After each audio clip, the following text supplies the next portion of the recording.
Hi, everyone. I'm Dr. Yvonne Cason. I'm the group leader of Toronto Awakening Sharing Group. So welcome, everybody. Wonderful to see you.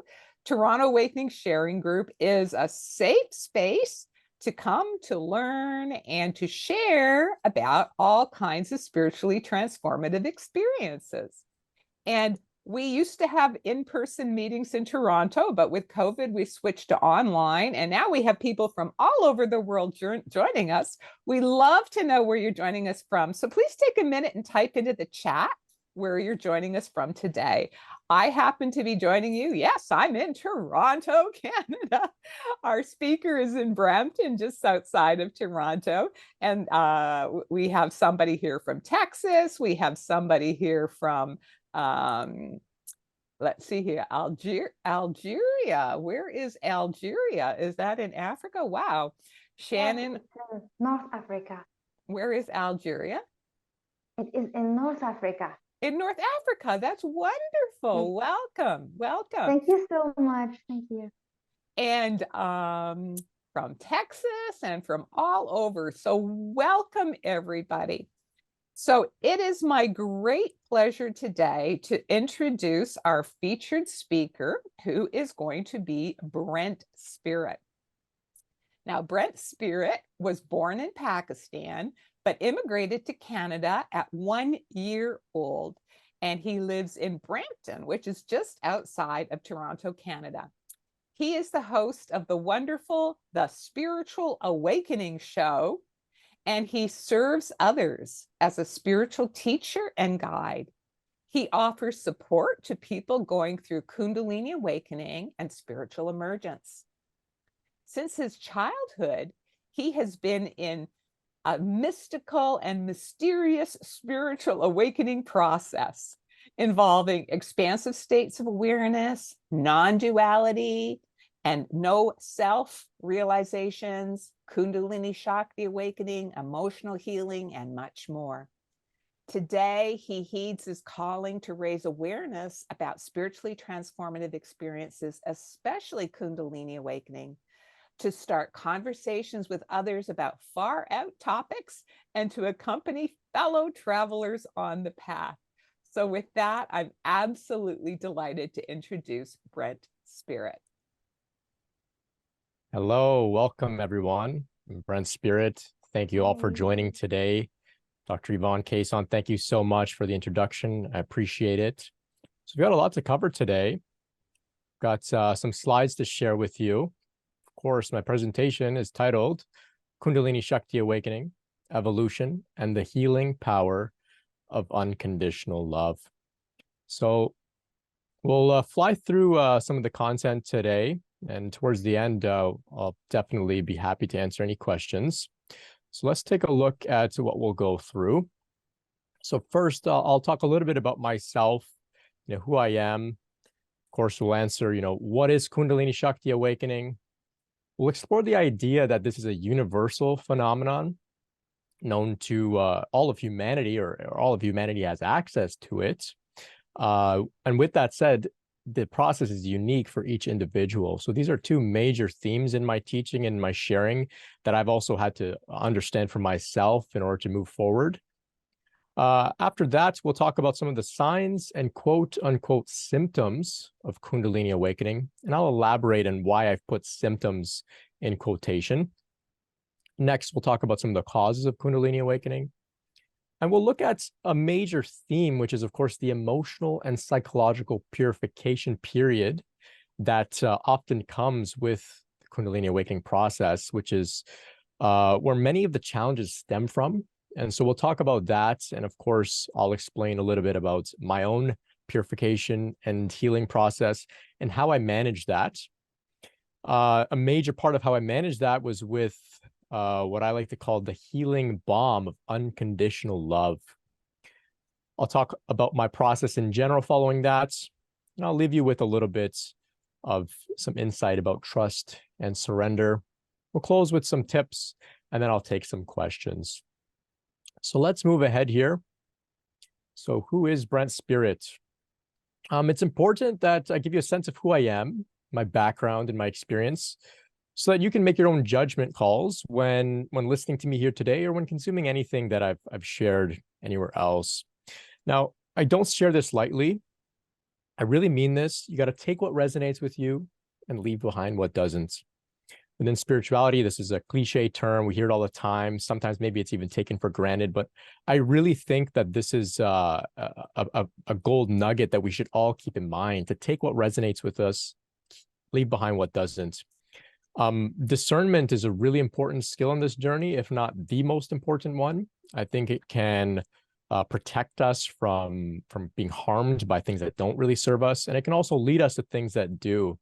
And you know, it's important that you know that what I'm sharing here today is not just information that I've regurgitated or things that I've read or studied. I don't consider myself to be an intellectual or a scholar or an academic. I consider myself to be an experiencer.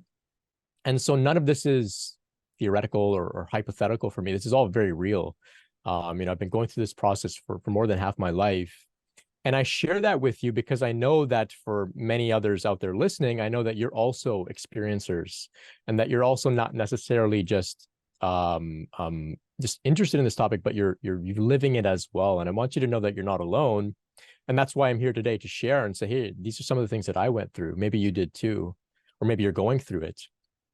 And so with that said, I'm based in Brampton, Ontario, and of course, within the Greater Toronto area. For the most part, my work is online, and so I don't get a chance to connect with my community very much. So I'm very happy to be here with Toronto Awakening Sharings Group. We've got some local people here. It's awesome to connect and to feel, that I'm making a contribution close to home. So my Kundalini process began most clearly at about 15 years old, when I first tried this thing called meditation. And so here's a photo of me at about 15. At this time, I was very depressed, very anxious, young teenager dealing with, things that come with being a teenager. I think I was very sensitive. And so what may have just been a bump in the road for others my age, it really, took me to a very dark place. And so I was feeling depressed, I was feeling anxious, and so I sat to try this thing called meditation because I heard, it could bring some relief. And, I sat down and truthfully, I got much more than just relief. In that first session, my spine began to just move on its own. So I sat down, I closed my eyes because, that's what you're supposed to do in meditation. I turned inward, whatever I understood that to mean at the time. And suddenly I felt like my spine had a life of its own, and my neck was bending, and it spooked me, not too much, but it confused me enough for me to open my eyes and say, I don't know what this is about. I put meditation on the back burner, and I just continued my life. Fortunately, at the time, though, I discovered the benefits of mindfulness and of presence and being in the now, and practicing to bringing some awareness of my thoughts and emotions throughout my day. So that was my spiritual practice. That was my sadhana for the next few years. And I found great relief in doing so. I found relief from anxiety. I found relief from some of the depression. And I thought, I have to continue this practice of trying to be in the now and being mindful for the rest of my life. I can't abandon this. This is going to be the answer for everything in my life. And so that was, looking back in hindsight, I recognized that first meditation session was the beginning of this Kundalini awakening process, but I didn't know anything about what Kundalini was. In fact, that experience of my spine bending and moving, it didn't really, it wasn't really anything notable to me at the time. I kind of forgot about it for many years. Of course, I'll speak more about the significance of my spine bending and moving. It's, of course, one of the common signs of a Kundalini process. So ever since then, it's been an ongoing up and down journey. Generally speaking, this whole Kundalini awakening thing stabilized for me at about 2020. And that's when I was called inwardly to begin sharing and supporting others that are also going through this process. So since then, I've spoken with hundreds of people going through spiritual awakening, specifically with Kundalini. Like Dr. Kaysan mentioned, I host a Spiritual Awakening show, and I've interviewed many notable people that have gone through Kundalini Awakening as well. including Dr. Kason, who I admire and appreciate. So my aim here is to raise awareness about this phenomena in collaboration with others that are going through it. And so that's why I really appreciate a space like this where we can come together and share, because this process has a mysterious element to it, which makes it very exciting to me. It makes conversations about it very exciting. I don't think anyone has all the answers, and I certainly don't. I think there's an element of this that is, we're meant to just sit in awe of. But of course, we can still talk about it. And so I'm here sharing what I can in an effort to support others. And so I hope that gives you a brief snapshot of what I'm all about. Let's, of course, answer the big question here. What is Kundalini Shakti Awakening? Well, if you ask all of the people that have had direct experience with Kundalini, I'm sure that you're going to get varying responses. Now, the term Kundalini is a Sanskrit term. It's from the original language of yoga out of India, and it refers to a coiled snake. Shakti, often we see the two terms together, Kundalini Shakti. Now, Shakti is a Sanskrit term as well, and it's referring to the divine power or the divine force. So if you ask me, Kundalini Shakti is a divine spiritual force that lies dormant, coiled up like a snake at the base of the spine in most human beings, awaiting to be awakened. Now, once awakened, the Kundalini begins an evolutionary process of spiritual transformation upon the body, mind, spirit system of the human being. So the Kundalini begins to heal and purify the person while it makes its way up the spinal column through each energy center, also known as a chakra from Sanskrit. So upon the relative completion of this process, the Kundalini finally activates the crown chakra, allowing the human being to realize their true divine nature as unconditional consciousness or awareness, interconnected with all, in a state of yoga or union with the divine, also known as self-realization or enlightenment. Now, put simply, the purpose of Kundalini is to support our evolution from mundane human beings to spiritual human beings. So here I have a stock photo, one of the rare stock photos depicting Kundalini awakening, showing the energy rising through the chakras. And in this particular image, it seems to be at the individual's throat chakra, yet to have reached the third eye or the crown at the top of the head. So Kundalini is a universal evolutionary phenomena. So the idea here is pretty simple. We all contain an energetic force within us that can serve to further our evolutionary process along. So I like to think that we are like tadpoles, that we're like caterpillars. We can go through what may be called an evolution or a metamorphosis or a transformation within this particular lifetime without necessarily having to, die and or pass on our genes to the next generation. We can evolve within this particular lifetime. Most people just don't know that, the same way that, a caterpillar may not know that it has the potential to become a butterfly and when they fly. And this is why this can freak people out. If you talk about this to the average person, they may say, what are you talking about? Or that sounds scary, or that sounds absolutely ridiculous. You're insane.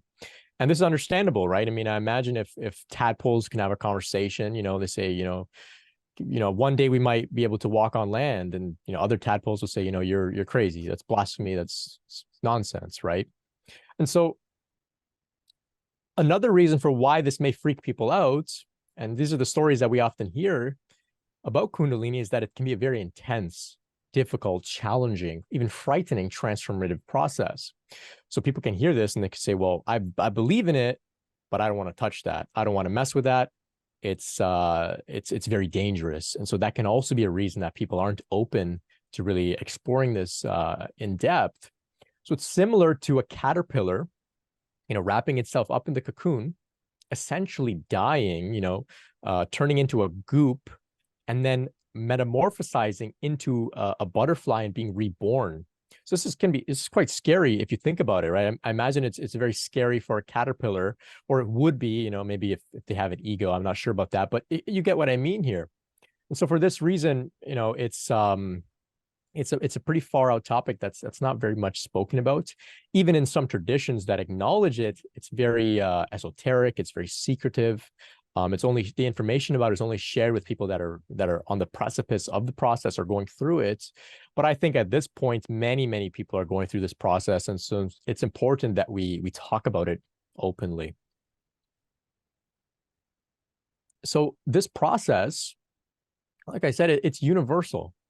And it's shown up throughout history around the world, not just within India, not just within yoga, right? So some devout Christians report experiencing being transformed from within by what they would call the Holy Spirit. The Tibetan Buddhists acknowledge an inner fire that becomes active as they move toward enlightenment. They call it Dumo. Mystical Judaism acknowledges the indwelling of God, a force of the divine within called the Shekinah.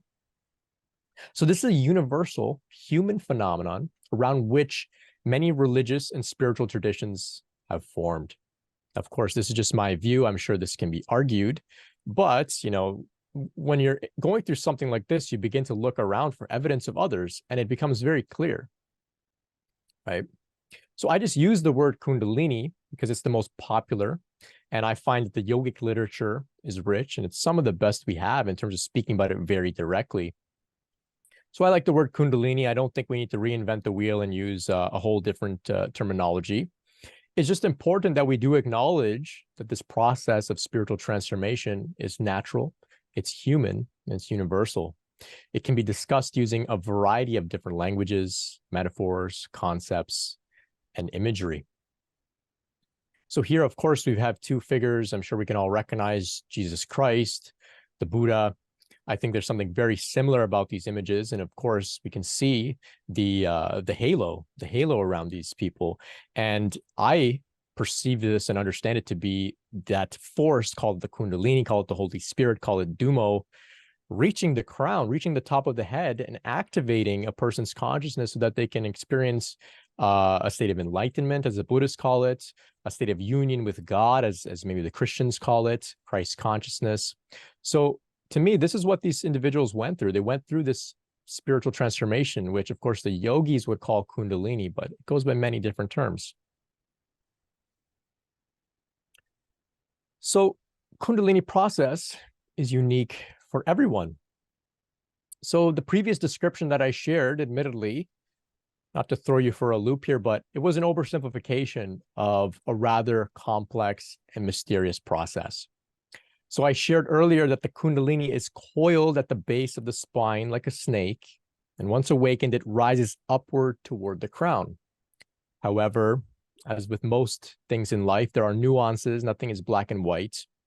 And so it's a little different, or it can be for some, and that's what makes this process unique for each individual. That's what can also make it a little confusing. So I hope to clear some things up. So when we look across the board, when we zoom out and we look across the board at everyone that's gone through this type of spiritual transformation, call it Kundalini, call it whatever you like, we see general overarching themes that are practically universal, that they all share. But then when we zoom in and look at each individual, we see many specific, unique experiences that are very personal and unique to the individual that not everybody else shares, right? So though there are general common themes amongst all those that go through Kundalini Awakening, everyone's process is still unique. So your experience will likely vary in intensity, in speed, in the sequence from another's. So for example, like I've been sharing, Kundalini is typically described as rising upward from the root chakra to the crown chakra. But some experience what would be called a top-down awakening, a top-down inpouring of energy from the crown chakra. All right, so you may hear in sort of a Christian context, people may describe, the grace of the Holy Spirit descended upon me, or I was filled with the Holy Spirit, came in through the top of my head. So some don't necessarily have to have it rise upwards. Some can have it begin downwards. Some can experience both upwards and downwards. This was the type of experience that I had. Some don't necessarily experience an upward or downward intense rush of what we would call energy at all. Instead, they may have a more gradual almost imperceptible unfolding that doesn't really look flashy or dramatic or mystical. They may not be able to pinpoint one particular event in which they were completely transformed, which they would say, changed their whole life. It's just a very gradual, subtle process that's been unfolding in most cases for quite a long time for people that don't have certain flashy experiences.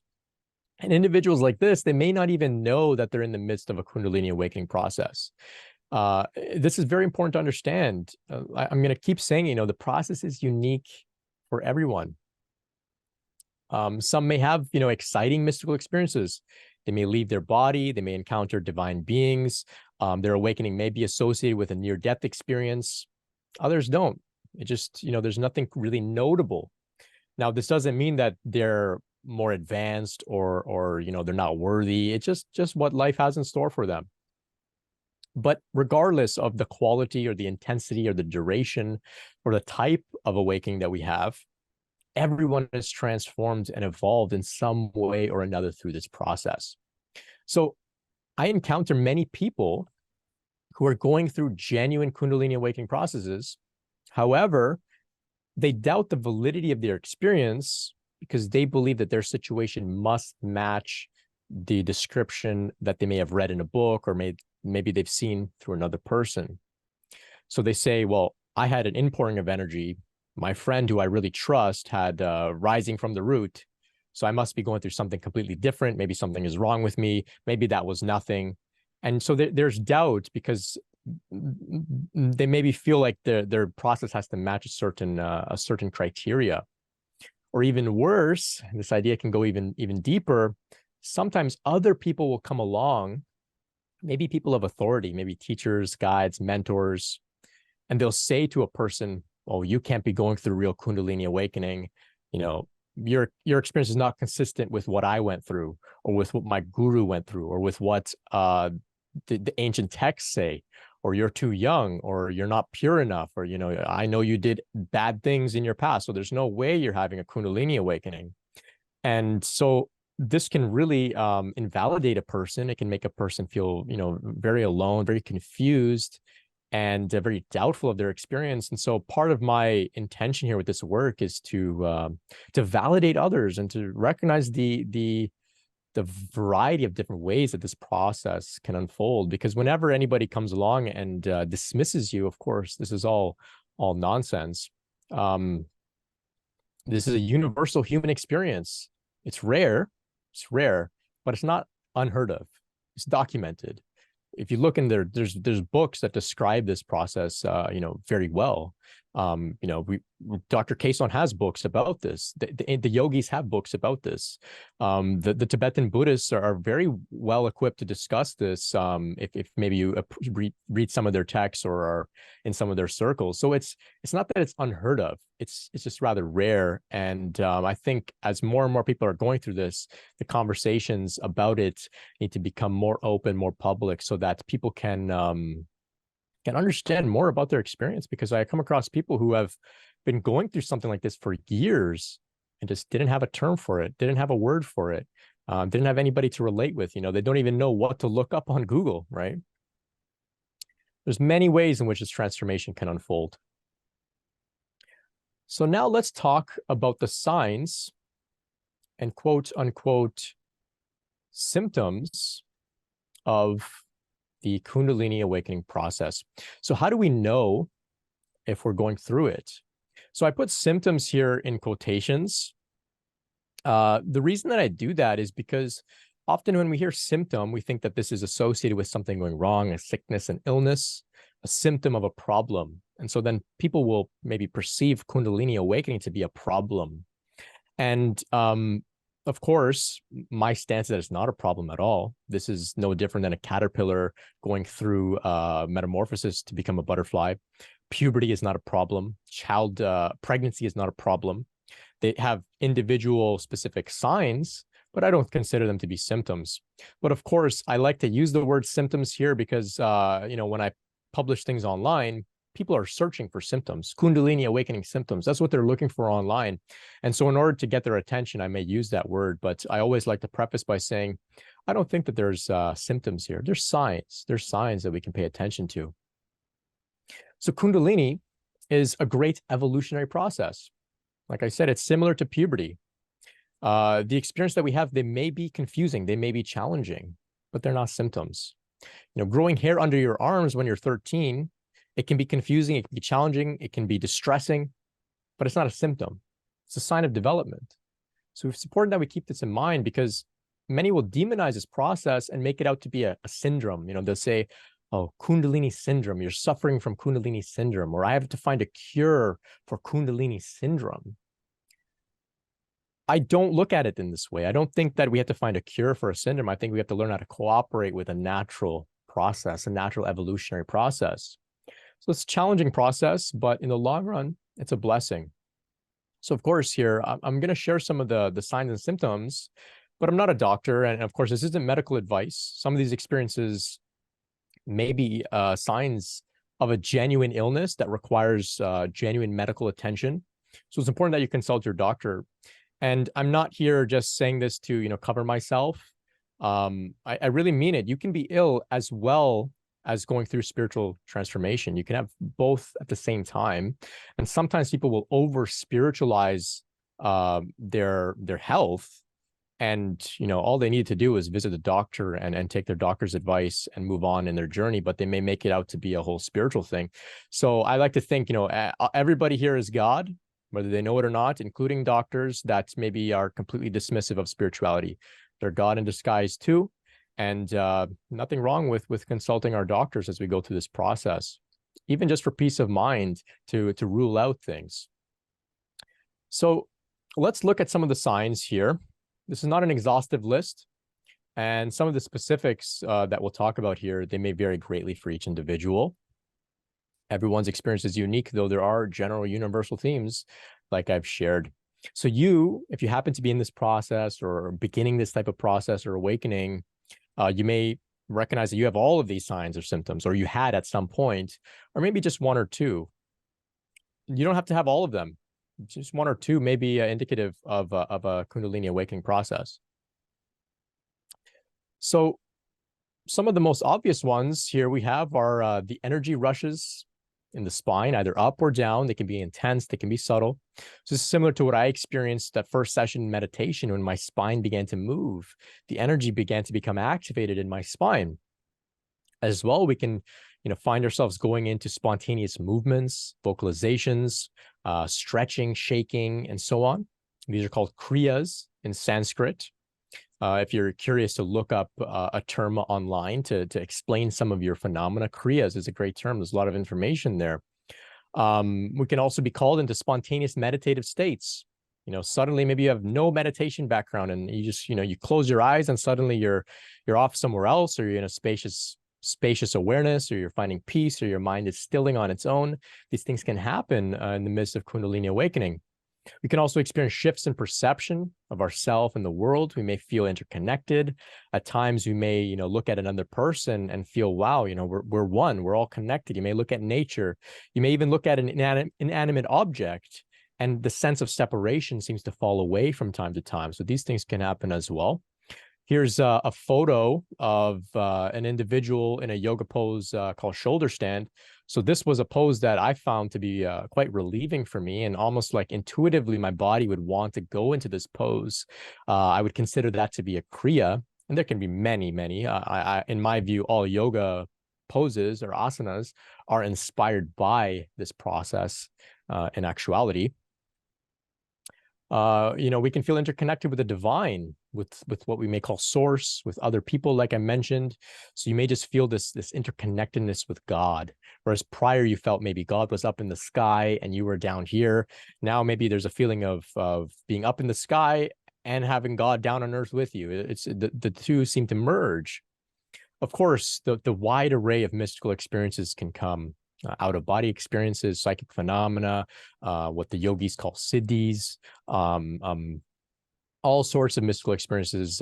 You know, lots of different things can arise. We can experience bliss in the body, bliss. So when I describe bliss, I don't like to think of bliss as an emotion. I like to think of it almost like as a biological function, almost like it's like you're on a drug in which bliss is flowing through your veins, flowing through the energetic channels in your system. And it feels very good. So I distinguish bliss from joy. And the reason I distinguish that is because I've experienced bliss throughout this process in the midst of sickness, in the midst of depression even, which is very strange, but it's like this soothing flow of energy that just feels really good, that can exist simultaneously along with any other experience. So this can happen as well. We can also hear and see unusual things. We can begin to hear, voices, maybe spirit guides. We can see things, maybe auras, maybe some, energetic phenomena throughout the world. Maybe we're looking at trees and they're glistening, they're glowing, things are looking brighter. These things can happen. And of course, this can get a little bit more intense, but we'll leave that for another discussion. As well, you can feel ungrounded. So I like to say you can feel like a bobblehead. You can feel like, your head is big, full of energy, full of what we may call the Kundalini, and, your head is kind of unable to stay steady, unable to stay present and grounded. And maybe there's a lot of thoughts, a lot of anxiety, maybe trouble sleeping because of this sort of bobblehead type phenomena. So this can happen as well. You can also experience significant spiritually charged dreams in which you're maybe going through very obvious spiritual lessons, healings, transmissions from other beings that you're encountering in the dream realm. This is something that's very common as well. I like to think that this is a 24/7 process once it begins, and the dreamscape is a fantastic place for a lot of growth to happen very quickly. And one sign that I like to share about Kundalini Awakening, which I haven't really noticed from other people, is other people sharing about, a list of signs and symptoms. The one that I like to add is genuine interest in this topic. So in my experience, I haven't really come across anyone who's really gone deep into exploring this topic who isn't on the precipice or in the midst of an awakening themselves. The average person may become aware of it. Maybe they'll listen to a brief talk and then they'll move on, they'll forget about it. But some people just can't get this topic out of their mind. They're hungry for information. They're hungry to be around people that are going through this. I think that's a sign that people are dealing with Kundalini Awakening themselves.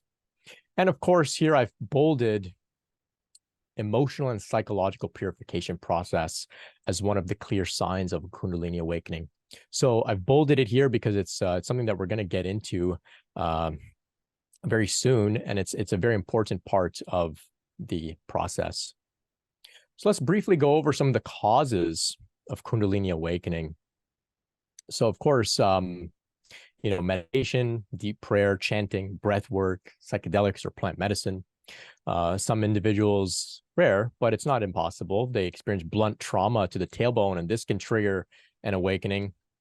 Of course, as we've mentioned, near-death experiences, intense yoga practices, as well as something called Shaktipat. Shaktipat is another Sanskrit term from yoga, which has to do with the transmission of Shakti, like we mentioned, the divine power, the divine force. Shaktipat can be given from someone who's developed this ability as a result of reaching an advanced stage of their process. And so they can transmit this energy to another and awaken it. And so you may have seen, tropes of a guru, touching somebody on their forehead and suddenly they're going into a trance-like state, or tapping them on the head with a peacock feather. There's many different ways that this Shaktipat can take place. So it's a very interesting thing, I think. So let me just backtrack here. So like I was sharing here, there's many causes of Kundalini Awakening. They can all work together to trigger this rising. And like I said, it's important to remember that they can be gradual for some. There doesn't have to be a clear event or indication of one's rising. So for example, you can practice meditation, and then one day you fall off a horse, you hit your tailbone, and then you can have this huge rising happening. And you may not put two and two together. You may not recognize that your meditation practice made you ripe for the awakening to happen after you fell off the horse and hit your tailbone. You can practice yoga solely for the physical benefits, maybe to become stronger or flexible. And you don't know that you're preparing your system unintentionally. And then one day, maybe you hanging out with some friends, you take psychedelics and you have a Kundalini rising. And you maybe don't recognize that you were doing all this work preparing yourself for it. So there's many ways that this can happen. In my work, I don't usually focus on how to awaken Kundalini.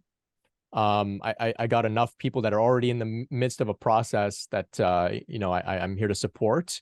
I mostly work with working with those people, but for those that are interested in having an awakening, who know, I'm not really having one. If you're interested in having one, the safest and most efficient way to do this, I think, is just commit to the basic spiritual practices that you feel resonate with you. Mindfulness meditation, prayer, chanting. These things are very effective. They may not, be super flashy like psychedelics or or trying to do some very intense breath work, but just the simple practices can really prepare your system for a smooth unfolding at some point in your journey. There's no need to push too hard with forceful practices at any point on this journey.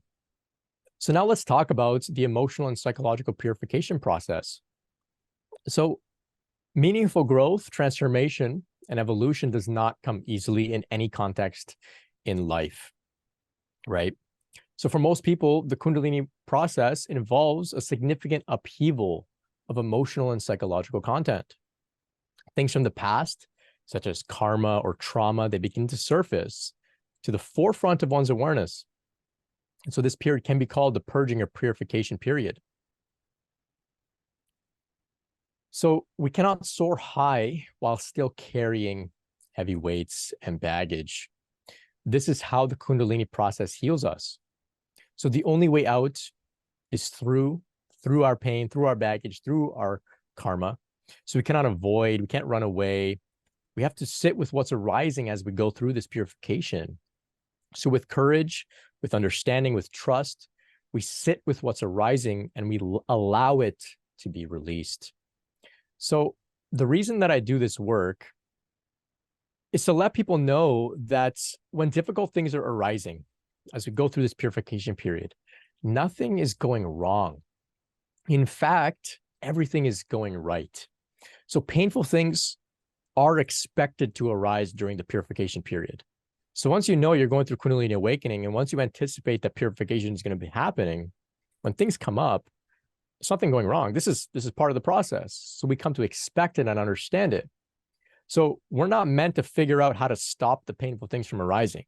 So if anger begins to arise in our meditation, our job isn't to figure out how to stop being angry. It's to figure out how to sit with the anger and allow it to come forth to be released, for example.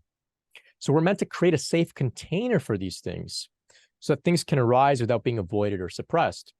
So just like how when we eat spoiled food, our body is intelligent enough to purge spoiled food through vomiting, right? The body knows how and when to also purge emotional and psychological content that's no longer serving us. And this is what the Kundalini Awakening process can be about at times. So when we know we're suffering from food poisoning, we're not confused about why we're throwing up so much. We get it, right? It's uncomfortable.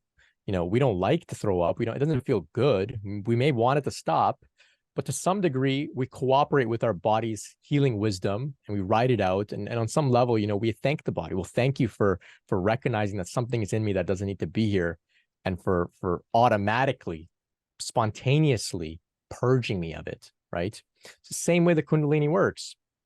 But unfortunately, many don't take the same approach when it comes to Kundalini Awakening, right? They maybe think that, Kundalini Awakening, all these difficult things are arising. This is a curse. This is a sickness. This is an illness. Something has gone really wrong. I never should have meditated. I never should have, practiced yoga. I never should have, asked God to heal and transform me, right? So because the process is so difficult at times, ideas get shared about how Kundalini is demonic and how it's dangerous, and how we should avoid it and how we shouldn't talk about it and we shouldn't entertain those ideas. That's because people don't understand what it's really all about. But if we understand that on the other end of this transformation, there's great blessing, well, then we would be more interested, right? We wouldn't demonize it. See, the thing is, we all carry some pain. We all carry some trauma. We all carry some conditioning, karma, samskaras, and vasanas. These are words out of the East. We all carry these things. And so these things are always influencing our lives in some way or another, even before any awakening. If we're carrying pain, it's still influencing our life. Even if it's not obvious, it's influencing the way that we relate with others. It's influencing our relationship with ourselves, maybe our career, with our expression, with our art, with our emotions. All of these things are influencing us. So anything that the Kundalini brings up during the purification process, it's not something new. It's not something new that's arising out of nowhere. Kundalini isn't grabbing things out from outside world and bringing them up in our system. It's things that we've been holding on to the whole time anyway, right?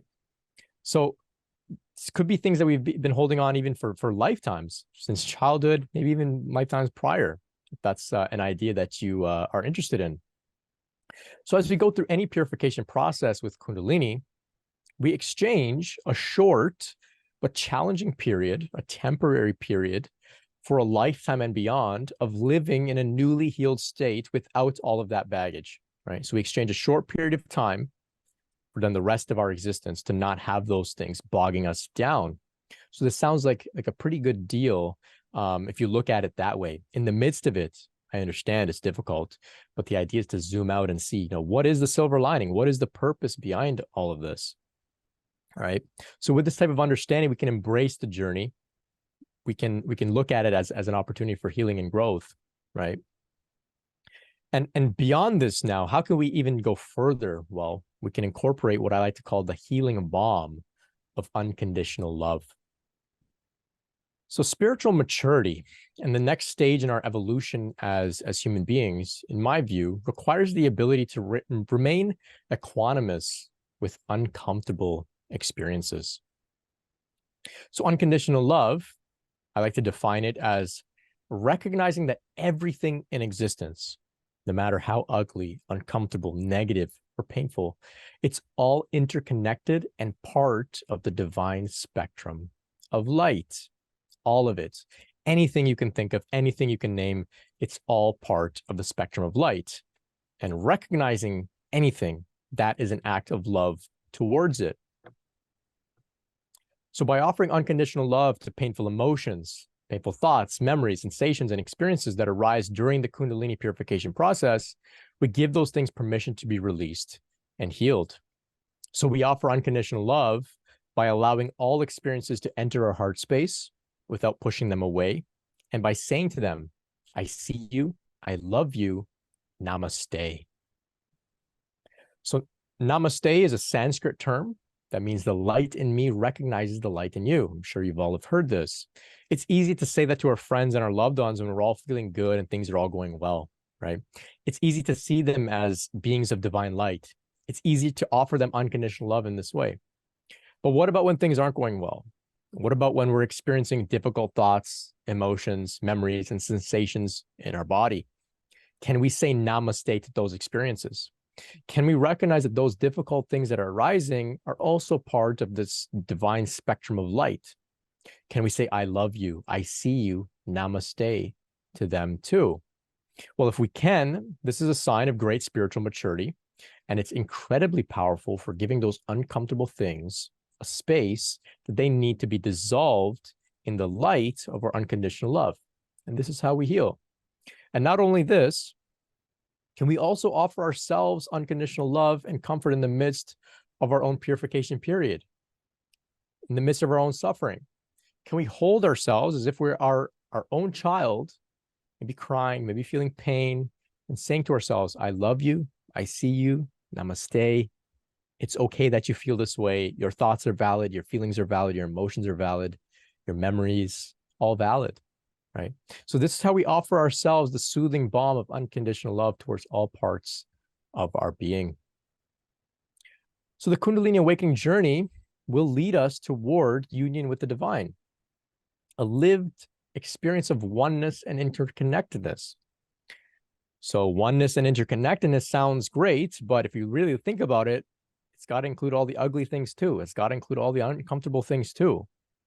So in order to be able to taste these advanced, expansive states of consciousness, expansive states of oneness, we must expand our window of tolerance and acceptance and be willing to recognize that there is nothing here. There's nothing in existence that is not divine, that is not spirit, that is not light. It's all made of light. It's all made of God. It's all part of who we are, what we are. And this Kundalini awakening process invites us to go to a really deep level and recognize that. So now let's talk a little bit about my Kundalini Shakti Awakening process. So here, of course, I found this really cool snake to represent the Kundalini. Let me take some time to share with you about what I went through and how I incorporated some of the ideas that I've just shared. Of course, in the interest of time, I'll keep some of these things brief. I may have to omit some things, but I hope to give you a picture of what I went through. So, like I mentioned, I was a very depressed and anxious teenager. I found mindfulness practices. I found the Power of Now by Eckhart Tolle, and that book really transformed me. He explains about how we can find peace in the present moment, and maybe I'm spreading rumors, but I heard that Eckhart Tolle also went through the Kundalini awakening process, though I don't think he speaks about it directly in the way that I'm speaking about it here. But he definitely was transformed energetically in the way that we're talking about. And if you look at his story, you'll see the signs are there. So, of course, like I mentioned, I tried meditation. My spine began to move, got scared. I didn't know anything about Kundalini. I have no idea about this, right? Not too many people were talking about it back then at all. So I stopped the meditation, but I continued these practice of being in the now. I continued practicing what Eckhart Tolle was teaching. Eventually, a few years later, 2012, I found myself at a 10-day silent Vipassana meditation retreat. This retreat took place about 1 hour north of Toronto in Collingwood. The center's still there. They still offer retreats. And here I learned the practice of Vipassana, which is, of course, a Buddhist meditation technique. The term Vipassana means seeing reality as it is, which, of course, means allowing things to arise as they are without pushing them away, without judging them, without clinging to them. And in doing so, we develop great insight into the nature of reality, into the nature of ourselves, into the nature of impermanence. So during this retreat, I finally learned how to sit in meditation, and a lot of things began to arise to be purged and purified. And I just took it all as, part of what the retreat was all about. I still had no idea about Kundalini at this time. I didn't know what Kundalini was. A few months later, after this retreat, I continued to practice meditation. Now that I had learned seated meditation, I had experienced a big opening in my crown, and I can only describe it as a lot of energy poured into my head. And I experienced this vast spaciousness. Suddenly, who I was not limited to my body or my mind. And in fact, in my mind, I can no longer find this individual, which I would call Brent. There was just thoughts that would arise sometimes in my mind, but I couldn't say that that was me. And so this was a very expansive state of consciousness, and it was very significant for me, but it didn't have much to do with my body. It was mostly limited up to my head. So this is what I would say was the top-down type of transformation that we could call Kundalini. We can call a spiritual awakening or a mystical experience. So for the next couple of years, I was out of my body. I felt stuck in this expansive state, and I was ungrounded. I felt like a bobblehead, like I described, but it did feel peaceful. I felt very distant from the world where a lot of suffering was taking place. I felt distant from my body, which had all this, heavy baggage. I was dissociated from it, and I was, almost like permanently in the now, because that spaciousness is outside of time. Looking back, I recognized that I was doing a lot of spiritual bypassing by saying, "Oh, I'm not the body. Doesn't matter if my body's hurt. Doesn't matter about taking care of my body. I'm just a spacious awareness." So I was very much dismissive of the body. And of course, living like this was unsustainable, because to live as a human being, you've got to be in the body, right? You got to relate with other people as a human being in your body. You got to give your gifts in the body. You've got to take care of the body. So this was an unsustainable place and state of consciousness for me to be in. So eventually, though, fortunately, something brought me out of this expansive state up in my head and into my body. And I began to feel this warmth in my heart. It felt like love. It felt like love for God. And so I put my hands on my heart, and I learned this practice from a great spiritual teacher named Matt Kahn, who also went through Kundalini Awakening, though he doesn't talk about it too much. And so his practice is to say, I love you, to your heart, to yourself, to any thought, any emotion, any feeling that may arise. And I really just went, all in on this practice. I sat 2-3 hours a day, just hands in my heart saying, I love you. I love you. No matter what was coming up, I was saying, I love you. And so eventually doing this practice, I began to lie down. This is what felt right for me. And in doing so, my spine began to move once again, started to kind of dance gently. And became very warm. But this time, for whatever reason, I didn't get spooked. I didn't get scared. I didn't know anything about Kundalini at the time, but I just said, oh, this is happening.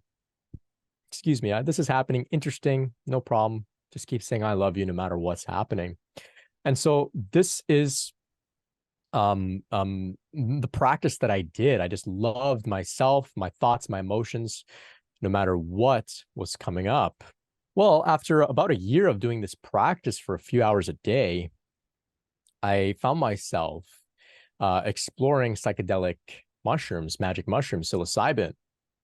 And so, of course, this practice, I've got so much momentum with this practice. And my intention with exploring these psychedelics was for spiritual development and growth. And it's not necessarily something that I encourage others to partake in. I don't think it's necessary. But I have to be honest and share my story here. And so I thought, I'll of course do this practice and experience, this deep love. And it was incredible. And it felt like I was hugging myself and being hugged by God and hugging God. And I was God and I was nothing. And I was a small child and I was everything. It was incredible. And I was just saying, I love you. I love you. And it was building up in momentum and intensity.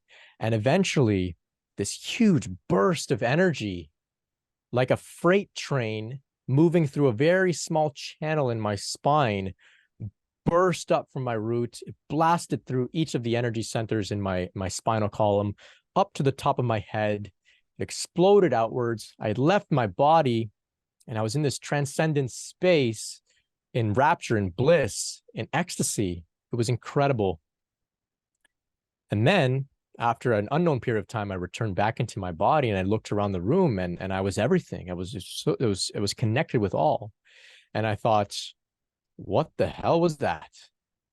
It was something really, really powerful that happened to me.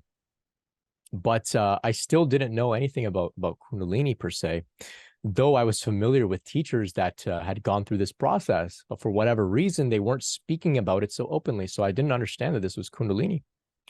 So, for the next few days, I was feeling like this image here. My head I was buzzing energetically. I couldn't sit still. There was anxiety running through my mind. My entire body was like, it was like electrified.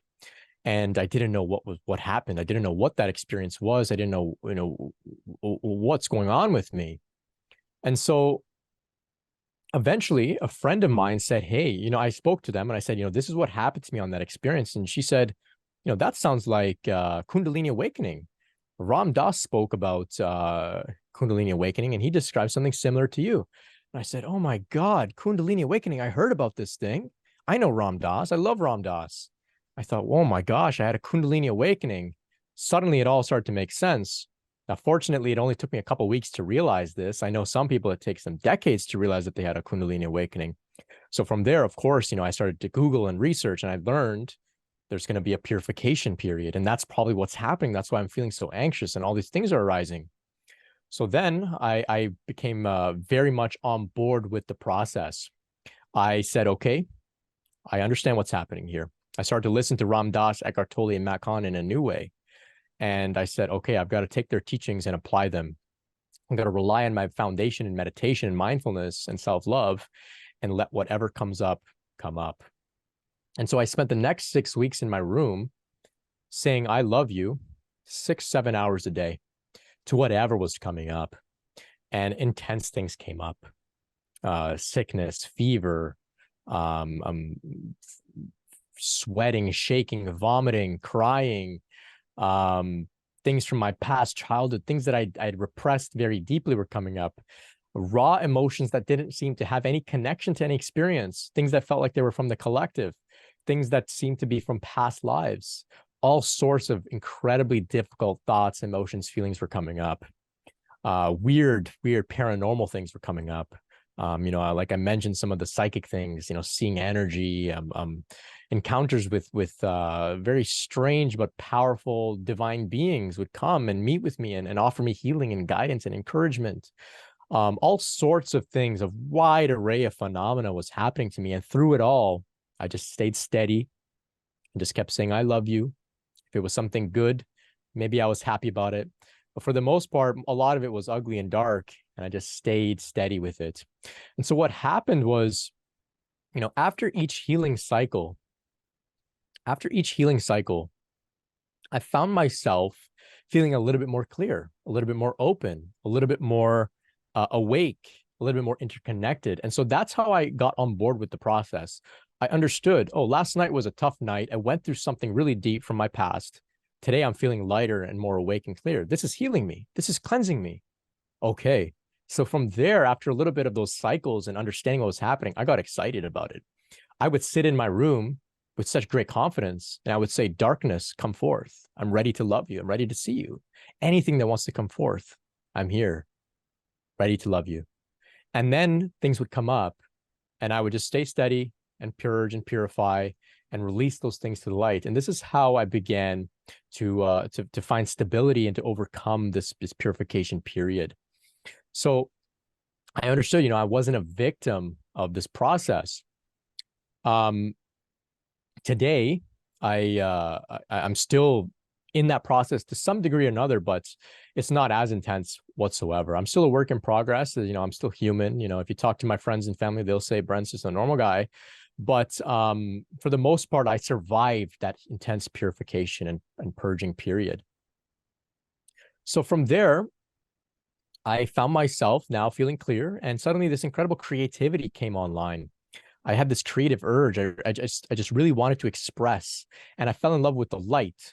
Everywhere I would look, the light was just so awe-inspiring to me. And so I picked up the camera and I started to develop into a photographer, into an artist. And this is something I never would have imagined for me.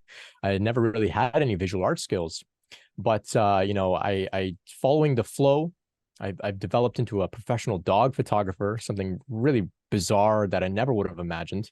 I appreciate, the spiritual nature of dogs. And so that's where Kundalini led me. And so I developed a business. I built a business around this art. And this brought me back into the world because from age 15, I was a hippie. I was just meditating, trying to become enlightened and stuff. I was neglectful of my worldly purpose. But business gave me context to become stressed, to succeed, to fail, to express myself, to make some money, to contribute something. So this is how I work to integrate my spirituality into my life as a human being in the world. So from there, of course, there's another beautiful dog that I photographed.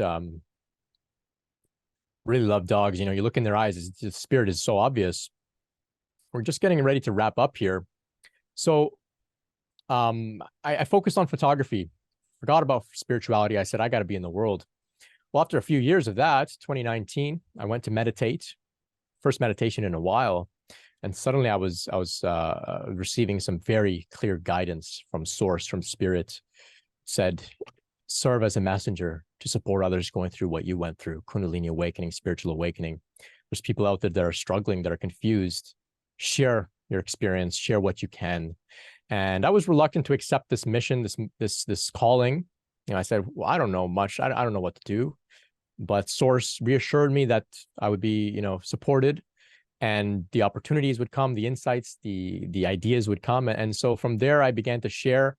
And here I am today. Opportunities are coming to give me an audience to share about my journey and hopefully support others. Like I said, still the work is ongoing.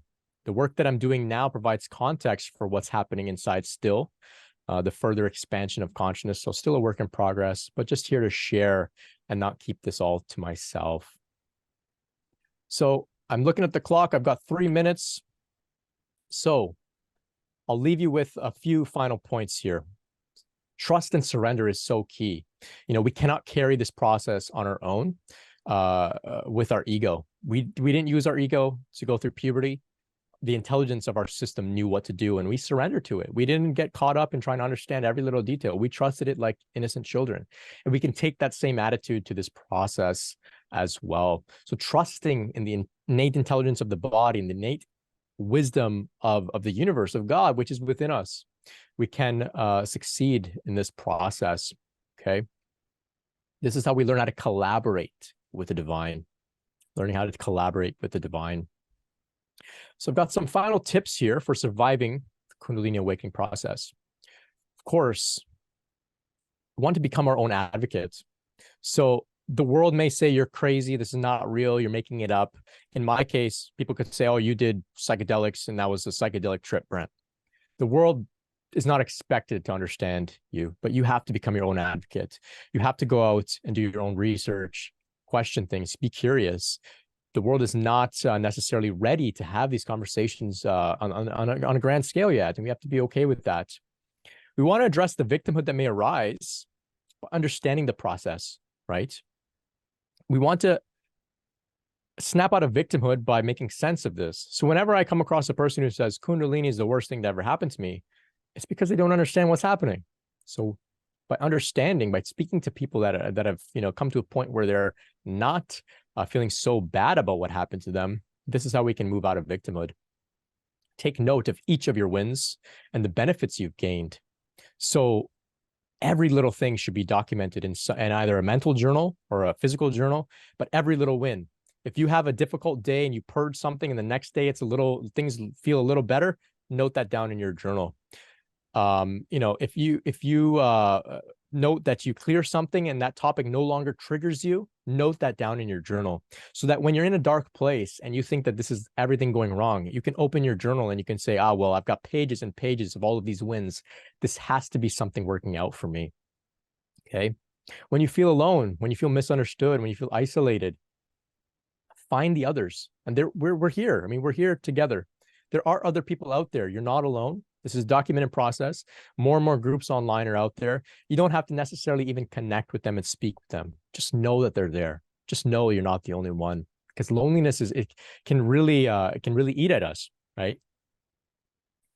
A common thing, and this is something that I've had to deal with, is stop putting pressure on people in our lives who aren't going through this process. Don't put pressure on them to understand you. Forgive them for not being able to understand you. It's so far out. It's so far out.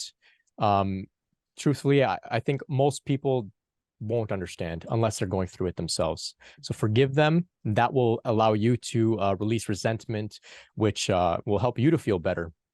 And then, of course, you find the others, and we're out there. The internet has afforded us the ability to connect. And like I said, engage in spiritual practices that are gentle, and engage in self-care. Eat well, stay hydrated, walk, exercise, tidy up your space. The basics. Right? Sometimes spiritual awakening can make it seem like it's so intense and profound and far out. We forget the most simple things, right? Brushing our teeth, taking a bath. These things are all very, very important. And finally, like I've been saying, give yourself full permission to feel anything that may come up during the purging process. It's all God, it's all divine, it's all welcome here. And like that, you'll be well on your way. So I'm happy to take any questions that you may have. Thank you for spending some time with me today. Wow. Thank you, Brent, for an absolutely fabulous presentation. It was really, really outstanding. And I agree with virtually everything that you said. Really, really inspirational. So we're going to start with a few questions. So people in the audience, if you have some questions for Brent, please type them into the chat and I will ask Brent. I have the first question for you here, Brent. which is what have you found are some of the most common problems or difficulties that people have during a Kundalini awakening? Right, right. So some of the most common things I think is firstly just not being aware that this is a thing. And so what I say is if you do know that this is a thing, now and then mention it here and there, put out some breadcrumbs for individuals who may just be able to hear you mention Kundalini. And so maybe years later, they'll say, oh, yeah, Kundalini. I heard of Kundalini, and they can look it up. That's the first thing. I think a lot of people just don't know this is a thing. The other challenges people face are feeling ungrounded. When a lot of energy moves through the body sometimes isn't necessarily yet ready to be able to hold that energy in a stable and balanced way. So we can kind of get, insomnia, anxiety, we can feel out of our body, can feel like we're buzzing. It's very common. So there's ways that we can ground ourselves. They all have to do with the body. So moving the body gently, walking in nature, a gentle exercise. These things can help. Breathing deeply into the belly, feeling our feet on the floor, as well, avoiding any spiritual practices or behaviors that may cause us to feel ungrounded. So sometimes people like to meditate on the spaciousness. That's a powerful meditation, but it's not necessarily the right meditation for an individual who's already feeling too spaced out. Or sometimes people think that psychedelics are going to help them once this process is well underway. And for most people, the psychedelics may just amp things up and cause a lot of chaos in your system. So it's important to do things to ground ourselves. Eating well is also very important. Sometimes when people are ungrounded, I chat with them and they say, oh, well, I've been fasting for the past week. Well, get some food in you, because food, it will draw some of that energy into our body and allow us to be steady, present, because being in our bodies is very, very, that's where all the action is. That's what we're here to do as human beings, to be in our body. So those are some of the common challenges that I hear about. Thank you, Brent. We have a few more questions coming in the chat. Dia would like to know, what is the purpose of being human when we experience the divine and know that duality is just an illusion? Right, right. So, I would challenge your question and say, I wouldn't say it's just an illusion, right? It's the divine mother expressing herself. So in Sanskrit, the word Maya is often translated as illusion. And sometimes people use the word Maya to dismiss the world. They say, oh, it's all Maya. It's all just illusion. But if we look at the root of Maya, the root is Ma. It's the divine mother. It's Mother Nature dancing and expressing herself through us, through the world. And so I wouldn't say that it's just an illusion. I think this is where all the action is. This is where all the action is. When you watch a movie, you don't say it's just pixels on the screen. You buy into the characters. You engage with them emotionally. Maybe you cry. Maybe you laugh. We don't just sit there, with our arms crossed and say, oh, it's just light on a screen. In the same way, we're here. Yes, on one hand, we acknowledge this is all consciousness. But why? Why is consciousness doing this? Well, there's incredible connection that we can have with other people, with animals, with nature, with purpose, with giving our gifts. We can have the full experience here. So I wouldn't say that it's just an illusion. I think it's a visceral experience that we're here having, and our bodies are evidence of that. You get afraid, you'll feel it in your body. You get happy, you'll feel it in your body. And our body doesn't like to hear that it's just an illusion. I think, these ideas of things being just an illusion are of the mind. They're concepts, there's philosophical, but say that to somebody whose house just burned down. They're not going to like it because they're having a visceral experience of life. Say that to a kid on their birthday and they're having the greatest day ever. They'll say, why are you ruining my fun? I'm here having the greatest day. Right. And so I think that, yes, on one hand, it's all an illusion, but we don't want to use that to dismiss anything. God is waking up through us, experiencing itself through us in this thing that we would call Maya, that we would call the dance of the Divine Mother. Awesome answer, Brent. Thank you. Clara would like to know how to contact you. Do you have a web page or are you on YouTube? Yeah, so I've got a webpage, brentspirit.com, and I'm on YouTube. My channel is Brent Spirit. I've got some more talks like what I gave here. I go into a little bit more detail on some of the more nuances of the path. And as well, my real joy is connecting and interviewing and having conversations with others that have gone through this process too. So you can find all of that at my website, brentspirit.com. Awesome. Fella has a question. As you said, Kundalini permeates all the chakras at once for the clearing. And here you just mentioned the activation of the crown chakra. So the activation happens separately. How may I know which of my chakras is activated up until now? Yeah, it's a great question, and I have to apologize. I don't have the answer specifically for you. I like to think of this as a holistic process that though we can look at it in a linear fashion and though we can separate each chakra and say this is the root chakra, this is the heart chakra, ultimately it's like a rainbow. It's a spectrum. So when we look at a rainbow, we don't say, oh, I love seeing the yellow in that rainbow. We just say, oh, it's a rainbow. So the same way that Kundalini, the energy, the transformation, the spiritual transformation, it's working on our whole system. And so there may be times where you do know specifically, yes, this is a heart experience. Maybe your heart blasts open. Maybe it's a crown chakra being blasted open. But at times you just won't know. You just have to surrender and know that you're in the midst of a process that's going to involve your entire body. So it's just like puberty, right? You don't, sometimes, the hair under your arms is growing at the same time that your facial hair is growing. It doesn't happen one in another. And we don't think that it has to be linear. We just say, oh, I'm going through puberty and all these things are happening. And anyway, it'll be over soon and I'll be different. It's the same kind of thing. But of course, with the crown does come certain experiences, pressure in the head, expanded states of meditation, samadhi, which is a term from Sanskrit, from yoga, from Buddhism, deep states of meditation, realization of the divine, knowing God, these non-dual states of awareness. These things can come online once the crown is being activated with the energy. But I like to think, we shouldn't get too specific and nitty-gritty about this, because it's like an art. It's like it's an art.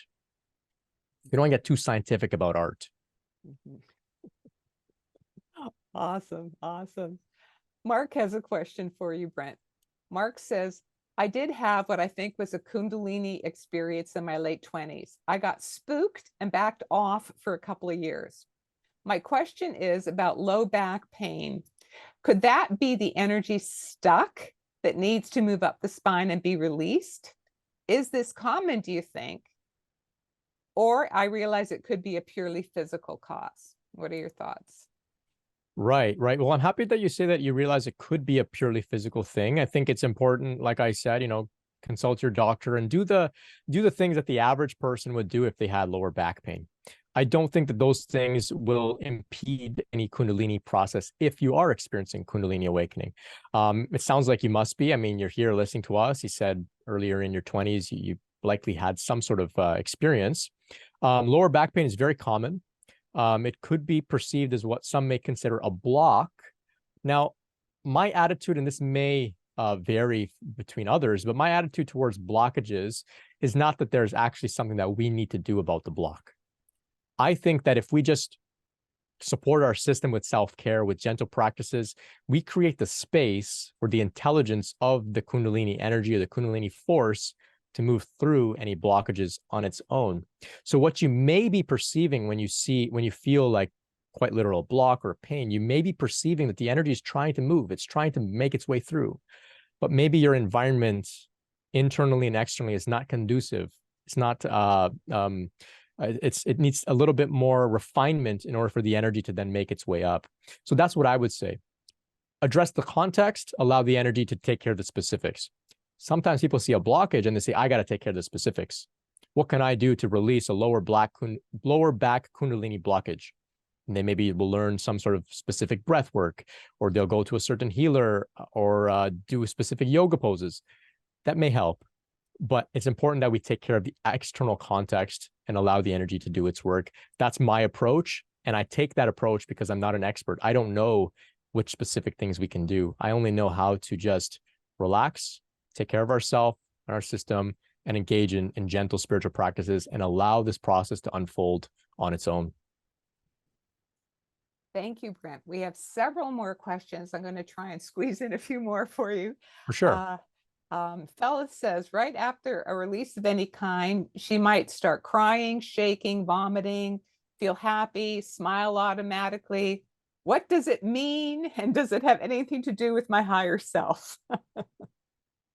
Right. Well, I mean, I would turn the question on you, fella. What does it mean for you, right? If you feel like you're crying and that's a release, great. If you feel like you're crying because it's painful, well, I hope that you're able to find some relief. If you're laughing, smiling, I think things are coming up here to be expressed.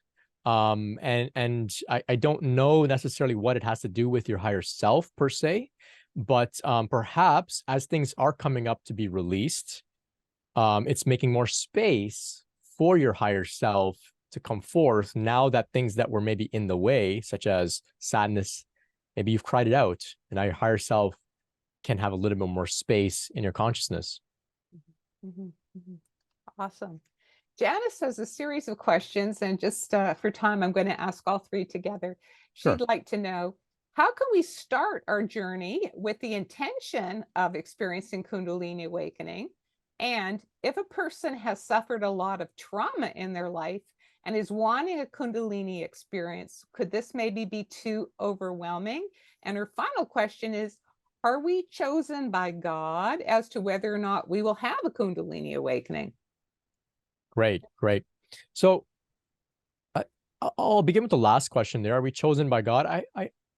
I think there's destiny involved here, according to what maybe we would call divine will or God's plan. The idea of saying chosen, to me, though I'm sure maybe this is not what you're implying, but just for the sake of conversation here, the idea of saying I was chosen by God, I think can have a tinge of arrogance.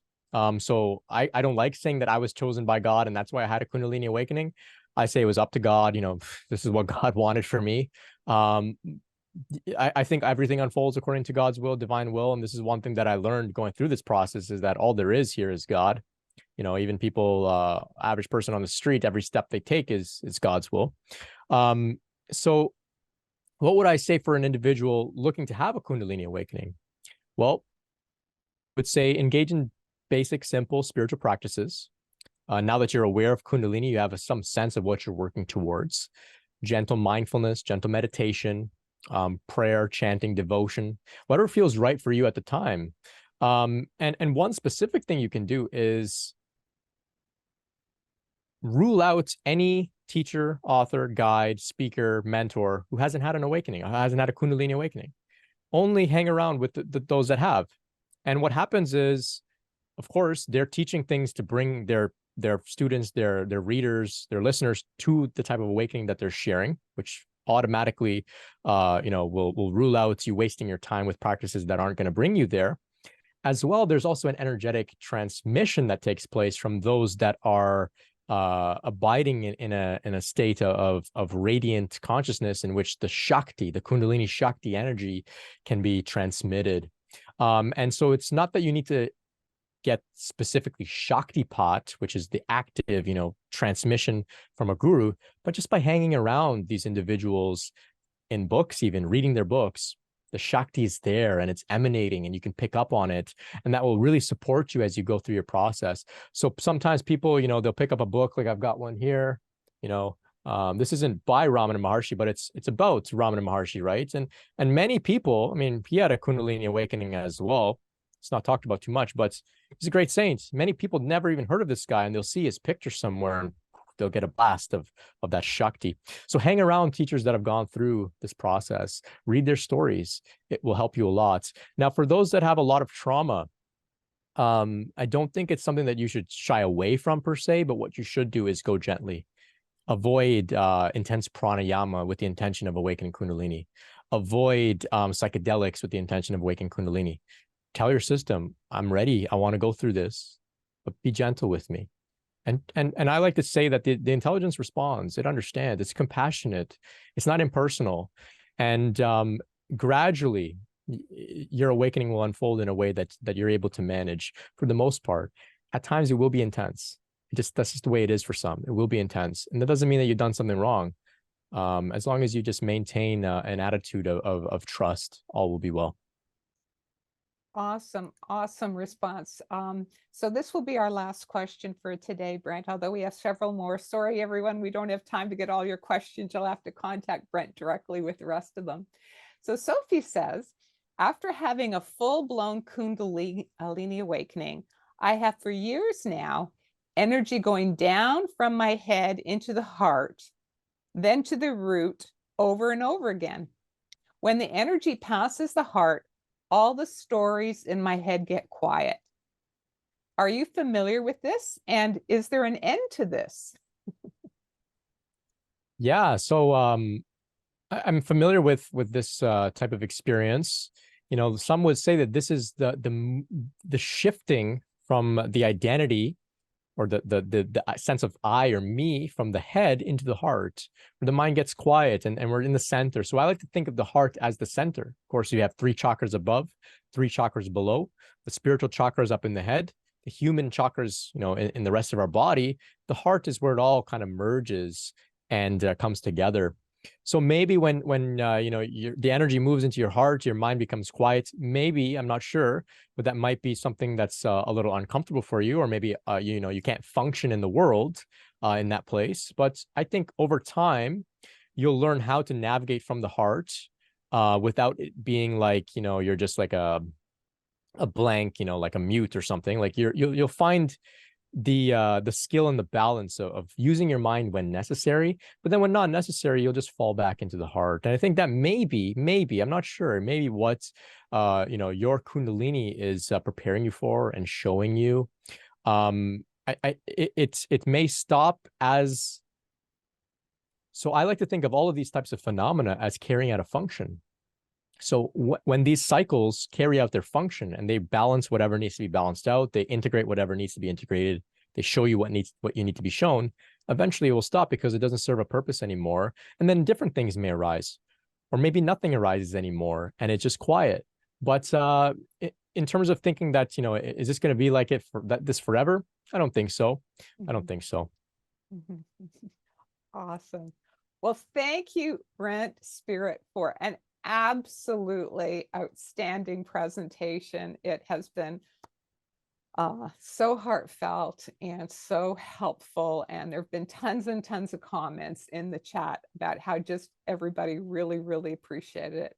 Thank you so much, Brent, and I'm so delighted that you're here with us in Canada, in the Toronto area, and reaching out around the world with your YouTube channel, etc. Can you tell everyone again, just real quickly, how they can reach you? I'm just going to add you here again for a minute.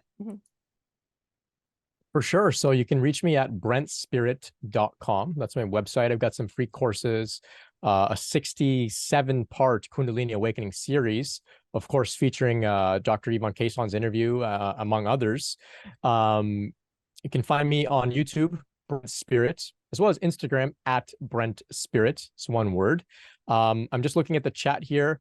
I appreciate you all. There's so much great messages here. I won't be able to read everything, and I think once this Zoom call ends, it'll all disappear. So thank you all so much for engaging with me and stopping by and sharing your support.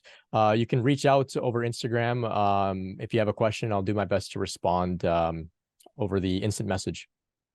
Awesome. Thank you so much, Brent.